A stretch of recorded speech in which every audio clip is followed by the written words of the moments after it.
We're glad you could join us. Welcome to the program. This edition of Newsroom series covering Nigeria's Northeast. I am Bukola Koka. First, the top story. Despite contentions from the opposition and amid differing court judgments, local government elections are holding today in Osun State, conducted by the State Independent Electoral Commission in supposedly all 3,010 polling units, and by now polling has been concluded. In a statement issued earlier by his press secretary, Olawale Rashid, Governor Adeleke had ordered the restriction of vehicular movement from 5 a.m. to 5 p.m. to allow the electorate cast their votes. There was heavy security presence observed in the morning on the streets and major highways as some officers were seen manning checkpoints. The city is calm with roads deserted and commercial activities absent, as at the time of filing this report, voting had been concluded in all 30 local government areas, over 300 wards and more than 3,000 polling units across the state. An Osun State High Court sitting in Ilesha, presided over by Justice Aderibigbe, had earlier ordered the State Electoral Commission to conduct elections to fill the vacant positions of local government chairmen and councillors across the 30 local government areas. Meanwhile, reports indicate that the office of the State Independent Electoral Commission in Osogbo, the state capital, has been shut. I will bring you details of this report as it unfolds. And earlier on, when Governor Mola Adeleke cast his ballot, he urged the people to keep the peace and shun violence. The process has been very peaceful.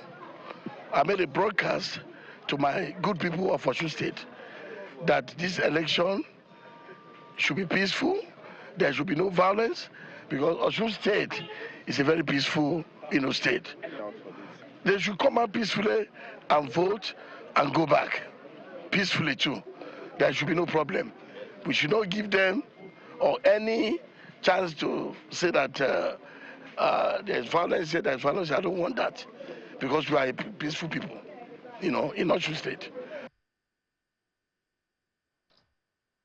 Nigeria's Vice President, Mr. Kashim Shettima, has charged governors of the 36 states of the Federation to prioritize the human capital development of their citizens over politics. He gave the charge during a meeting of the steering committee of the Human Capital Development Program at the State House, Abuja. The Vice President noted that the path chosen by Nigeria in the 21st century can only be determined by the strength of the nation's workforce, the education of its children, and the well-being of communities across the country.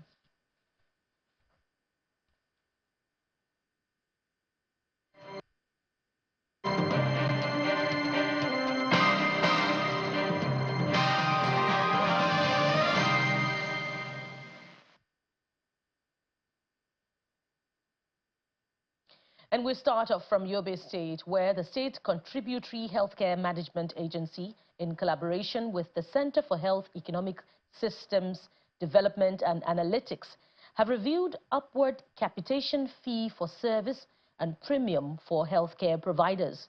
The Executive Secretary of the agency, Dr. Babagana Tijani, who disclosed this in Damaturu at a review meeting, said the agency would no longer tolerate drugs out of stock syndrome by healthcare providers. The last 5 years of Governor Memalabuni's administration in Yobe State has seen a great transformation in the health sector as the state strives to achieve universal healthcare coverage. In 2019, the government established a contributory healthcare management agency to ease cost of medication and drugs for formal, informal sectors, among others.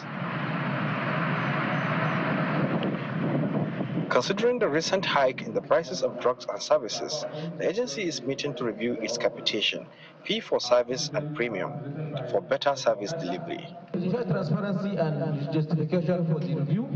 We are going to explain the rationale behind the price adjustment considering the inflation rate, market trend, and healthcare sustainability. What we have been doing or are going to do, we must ensure that there is sustainability indeed. And the inflation is not a new thing to us. It's a long ramification in our business, in our farm, in our houses. It has affected all the sectors of life. Some couple of months ago, we were engaged in an activity in Kano, of which most of the stockholders complained that their facilities are losing the DRF system. So there's need for us to come up with a robust engagement with the youth so that we increase especially the cost of drugs and the service tariff, in order for us to be given the required quality services to our enrollees in the healthcare and panel healthcare facilities. Some of the stakeholders asked the agency to re-strategize as the removal of 1% global health financing is already affecting the sector. There is a need for us to internalize conversation around domestic public financing for health. That is the only way to go. Because this crisis, this financing emergency in the health sector will continue. And this is just the beginning. You can see the impact now. It's only those that are in the development that will understand some of it. It is not only in the health sector. If you go to humanitarian sector, if you go to emergency sector, all these 1% US contributions is now impacted. The agency explains that the former sector contribution of 1.75% and the state government's 3.25% remains unchanged. The salary deduction or the contribution from our employees in the state is 1.75% of the employees' consolidated salary, while the state government is contributing 3.25% of that individual salary. You can see most of the contribution is even coming from the state government, which is around 65% of total contribution. Because of the increment of salary, there's also increment in the amount the agency is getting at the end of every month, and that informed our decision for us to review all our service tariff, cost of drugs, and also the capitation in the agency. With this review of the capitation, fee for service and premium for vital contribution, stakeholders are confident that the contributors in the formal and informal sectors will access better healthcare services. We undergone to review. Meanwhile, the Yobe state government has collected urine and blood samples of over 1,000 individuals across the state's North Senatorial District as part of efforts to address kidney disease in the area. According to the State University Teaching Hospital, 6 out of every 100 persons in the district are diagnosed of kidney disease. This prompted the state government to put together medical experts to conduct the samples collection, which also includes collection of water and soil samples.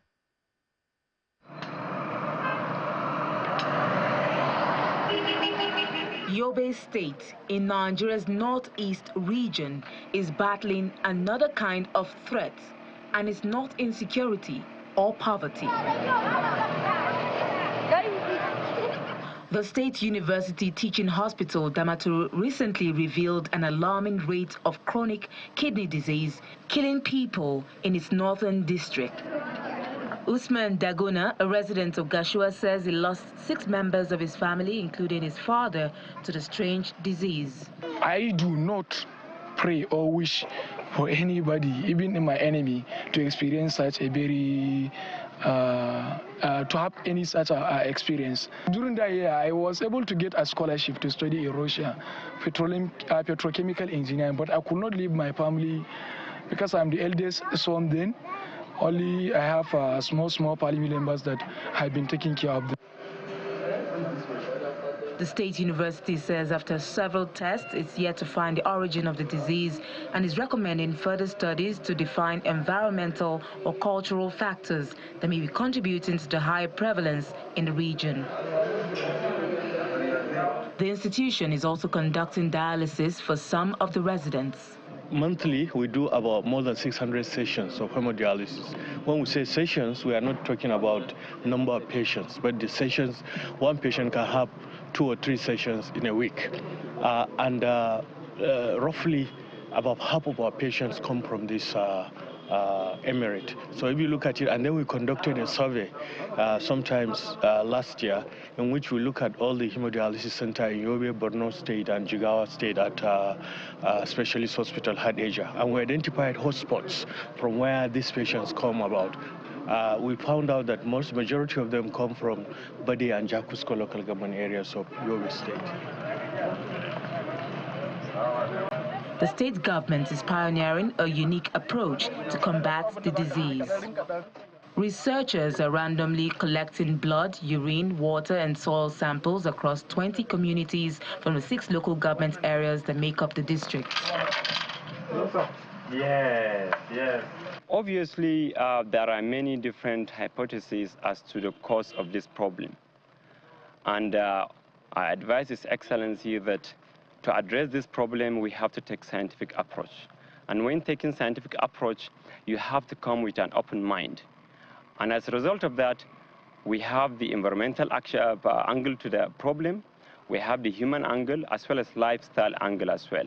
This is being done in collaboration with community leaders who encourage the residents to help unravel the cause. We appreciate government showing its concern on its citizens. So we appreciate, and we are looking forward to a result that will bring an end to this problem. Well, since in every 100 you will get 5, 6, 7, it's something that will concern. We have lost a lot of lives. As I have already said earlier, I myself, I have already lost about 6 of my blood relation. All of them has undergone dialysis before they lost their life. But by having this, the executive governor of Yobe State, we must appreciate him. We must thank him. We must say a lot on him. It seems he's a leader. He's a leader. We must say he's a leader because he has sent professionals to us. They are now investigating the main problems in the town.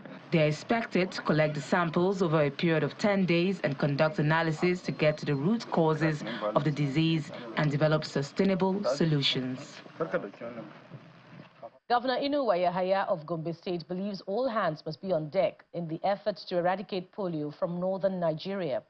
Governor Yahaya, who is the chairman of the Northern Governors Forum, stated this when he met with the coordinating Minister of Health and Social Welfare, Professor Ali Patti, and a delegation from the Bill and Melinda Gates Foundation. According to the governor, the team is in the state to understudy the progress made by the state government in the health sector. The coordinating Minister of Health and Social Welfare, Professor Ali Patti, leads some development partners to this meeting with Governor Inuwa Yahaya of Gombe State. The team is in the state to study the Gombe State healthcare sector. In 2024, the state bagged the best performing state in primary healthcare from the National Primary Healthcare Development Agency. Governor Yahaya welcomes the team and reveals some of the ideas responsible for the improved service in healthcare in the state. Now hit the ground running. So immediately I was sworn in. Shortly after the official reception and a closed-door meeting with the visiting team, Governor Yahaya underscores the immediate need to eradicate poliomyelitis in the north. Well, this meeting really means a lot because the major partners that played the role of exiting Nigeria from polio are here. You can see the Bill and Melinda Gates Foundation, the National Primary Healthcare Development Agency, plus the Honorable Minister himself here, and they are the key drivers. The delegation lauds the state government's efforts as the minister reacts to the funding cuts by the U.S. government. We appreciate all the support of the United States government and people over the last 20 years. This moment where the U.S. government's policy shift has changed, we appreciate that the decision has been made, and we are continuing to look forward for strengthening our partnership with the U.S. government and other partners all across the world to ensure that we take care of our people. We are mobilizing domestic resources from our own budget. And the federal government, as you know, announced, in fact, additional resources for health, and His Excellency President Tinubu ensured that we will have the resources to maintain. Working for many years here in Nigeria, and will continue to work in Nigeria on the critical issues of polio eradication, strengthening immunization, and strengthening primary health care. And so it's a pleasure to be here today with the Honorable Coordinating Minister, to meet with the Honorable Executive Governor to talk about the progress here in Gombe. The state government is expecting to increase collaborations with the federal government and development partners to continue to improve the state's healthcare service. We're still in Gombe State, and following President Bola Tinubu's signing of the Colleges of Education Act into law in June 2023, the Federal College of Education Technical, Gombe, which had operated degree programs in affiliation with other universities in the past, can now offer both degree and national certificates in education programs within its walls. This was at the heart of discussions when the chairman, Dr. Lazarus Gaza, led members of the Federal College of Education Technical Governing Board, recently appointed by President Tinubu, on a courtesy and familiarization visit with Governor Inuwa Yahaya at the Government House in Gombe State. Dr. Gaza also highlights that besides their degree and NCE certificates, an additional certificate for skill acquisition will be issued to FCE students upon graduation. Gombe State Governor Inuwa Yahaya welcomes members of the governing board of the Federal College of Education, Gombe, who were recently appointed by President Bola Tinubu to oversee educational development in the college established 48 years ago. Let us kindly take our seats. Chairman of the governing board, Dr. Lazarus Gaza, highlights some of the key developments within the colleges of education in the country, with specific reference to the Federal College of Education Technical, Gombe. It is important to inform you, Your Excellency, that in June 2023, President Bola Ahmed Tinubu, GCFR, graciously signed a new act for colleges of education in Nigeria.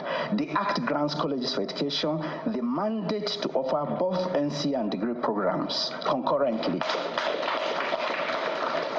without the need for affiliation. Therefore, the college will soon begin to offer degree programs within the various NC programs.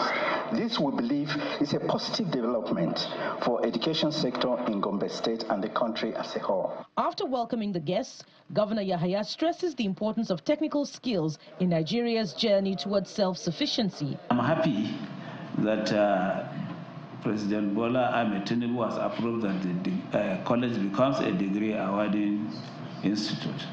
So meaning you've increased in your scope, but I believe you will not also neglect, and that is why you introduce skills development and also skills acquisition aspect in your curriculum. Emphasis must be, put in technical and vocational skills development in this country if we are to progress. The visitors then sign the register, receive memorabilia and document the visit through pictures. Dr. Gaza speaks to pressmen about the facilities in the Federal College of Education, Gombe, and the desire to leverage the institution for vocational development. The impression I had when I first came to Gombe, I sensed a peaceful atmosphere. And I didn't wait to be told that this is a peaceful place. And a place in northern Nigeria so unique. When you compare to other states, the atmosphere is not like this. You go to other states, the atmosphere is tensive. And if I can use the word, with some elements of toxicity. The atmosphere very, but the Gombe State is very peaceful. And the college too. The college is so unique. In the whole of Northern State, this is the first technical college of education that was established. And the development is very impressive. The board says it wishes to foster a better working relationship between the town and the gown in achieving the renewed hope of agenda of President Tinubu through vocational education. Away from Gombe now, the Taraba state government has facilitated the establishment of a family court in the state to expedite judicial processes for victims of gender-based violence. This follows years of unsuccessful moves by previous administrations to establish the court, despite the existence of the State Violence and Discrimination Against Persons Prohibition Law 2021, which has been domesticated in the state. These large number of cattle and sheep rustled by hoodlums were intercepted in Gasso local government area of Taraba State. Security agencies attribute the recovery of the animals to robust intelligence sharing following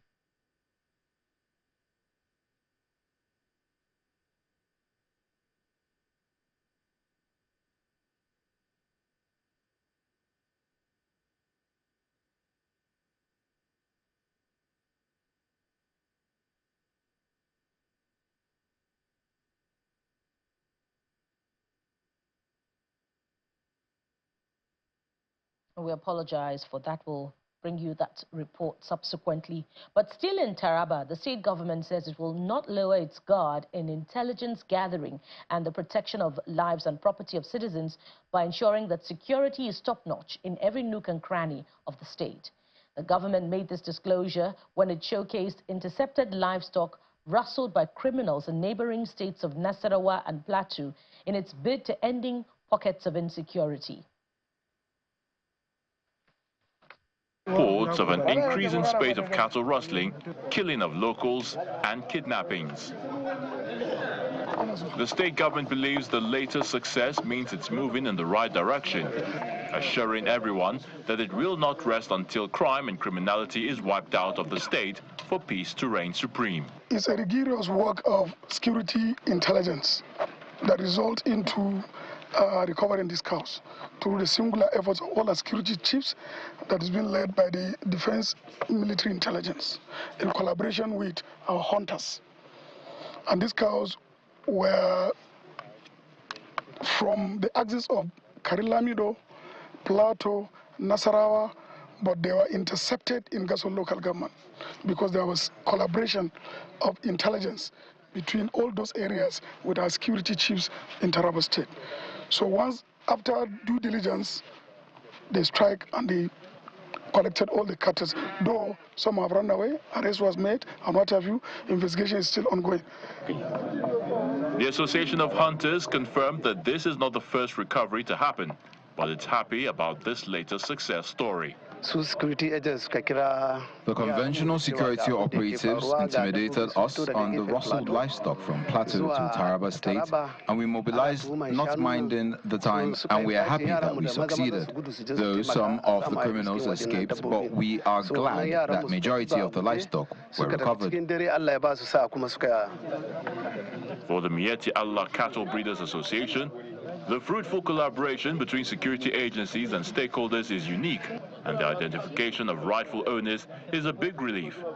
It then calls for sustainability of these efforts for peace to reign. I'm appealing that just as it has happened, let there be sustainability. The Taraba State government has shown great commitment in ensuring that peace reigns, and we are indeed excited. The Taraba State government says it will meet governors of neighboring states to ensure adequate collaboration and security of lives and property to avert future occurrences.